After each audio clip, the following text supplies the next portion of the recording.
c'était intense. Il y avait de l'engagement des deux côtés du terrain. Rouen a vraiment joué un basket très âpre ce soir. On a réussi à répondre présent. Thomas nous fait énormément du bien ce soir. Tout le monde va être focalisé sur lui, mais c'est un peu l'état d'esprit qu'on doit avoir sur une partie comme ça. Bravo à lui. Et tout le monde a ses mieux au diapason après. Je pense qu'aujourd'hui, on montre à quel point on a progressé dans la saison, parce qu'aujourd'hui, on joue encore sans Ocor Palsson. Et on sait à quel point il est important pour nous. Et je pense qu'au début de la saison, les joueurs qui ont joué ce soir, ils n'auraient pas pu résister comme ça.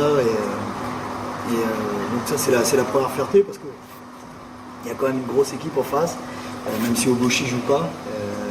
Il y a de la rotation, il y a de la taille, il y a de la dureté. Et dans une salle qui pousse, je trouve qu'on a fait un magnifique combat ce soir. J'ai juste à féliciter mes joueurs pour ce qu'ils ont fait ce soir. Voilà, Bouleza qui allait chercher sa victoire dans un match de play-off, je pense, sur l'intensité défensive. Et donc j'ai pas de regret aujourd'hui, je suis fier d'entraîner ces joueurs-là. On prend 16 points d'avance, je crois, et après je pense que toutes les équipes ont des sautes d'un comportement, enfin de jeu, de qualité de jeu. Nous, ce soir, heureusement, on n'a pas été sanctionnés parce qu'ils réussissent à repasser devant. Mais non, il va falloir travailler là-dessus. Mais encore une fois, même en un drill, BBD. Bon. À ce moment-là, nous, c'est vrai qu'on était dans une belle euphorie, une belle dynamique offensive. Et c'est une alternance permanente.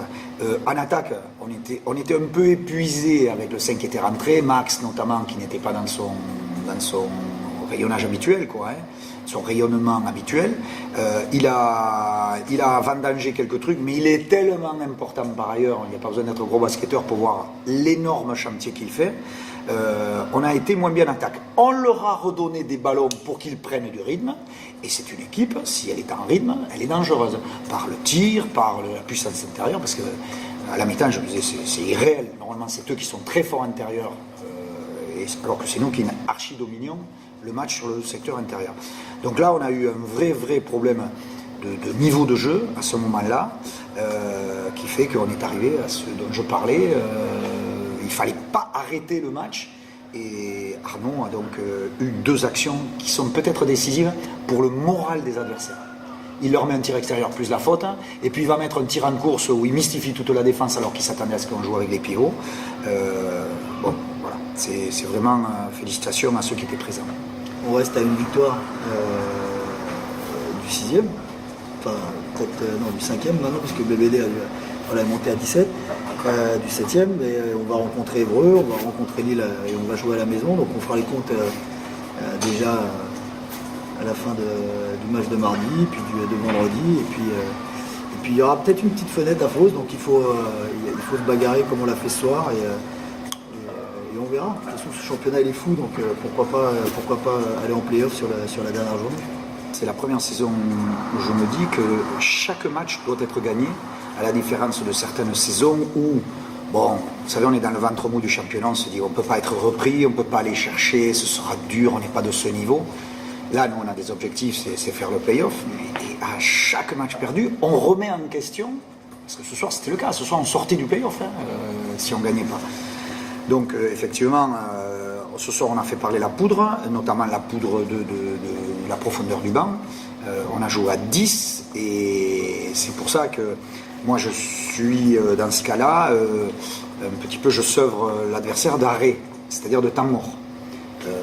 Si on fait des temps morts, on donne à l'adversaire la possibilité d'avoir des récupérations, des réorganisations, et je sais que c'est une prise de risque, notamment quand ils reviennent au score, mais de façon à ne pas les euphoriser dans un temps mort que nous prenons, où nous avons la tête sous l'eau. Ben voilà, et puis là on a eu un panier très important d'Arnaud, voire une petite série, qui nous a remis dans le sens de la marche, et puis on est bien reparti après, parce qu'on savait quand même que cette équipe elle a du talent, on l'a vu. Woodard a été vraiment très fort sur le premier quart-temps, et puis après on l'a mis sous les ténoirs. Il est dommage que nos arrières n'aient pas pu le faire. Il a fallu, vous l'avez vu, que ce soit Gaëtan et Arnaud qui le stoppent. Donc aujourd'hui, on est en train de demander beaucoup à Arnaud et Gaëtan, qui l'assument pleinement, mais jusqu'où on peut aller comme ça, quoi. On était les seuls à jouer, donc on savait ce que les autres avaient fait hier. Je pense qu'on a voire 2 victoires d'avance sur les playoffs, donc à 3 matchs de la fin, c'est sûr qu'on s'y rapproche vraiment. Mais nous, notre objectif, c'est d'aller chercher l'avantage du terrain. Donc il faut gagner, il faut valider cette victoire mardi à domicile contre Saint-Quentin. Et là, on pourra avoir davantage. Il reste 3 matchs, rien de facile. Bon, il faut assurer Saint-Quentin chez nous, on verra dans quel dispositif on est. Denain, ce ne sera pas facile, à Denain, parce que c'est là-bas, c'est comme ça, c'est la règle à Denain. Et puis on reçoit Évreux, qui va jouer peut-être sur ce match-là, eux ou nous, la place directement. Qu'est-ce qui va se passer? Le match important, c'est Lille-Poitiers le mardi, là. Poitiers va à Lille. Si Lille l'emporte, bon, nous on a l'avantage sur Poitiers, ça y est, on prend un match plus le point d'avérage sur Poitiers, on peut se dire que là on a bien avancé. Mais si Poitiers va gagner à Lille, là on a toujours la pression parce qu'il faut rentrer dans les 8, pas dans les 9. On se rappelle, puisque c'est Roanne qui va prendre la 9e, normalement, puisque rien ne devrait bouger sur le bas de classement.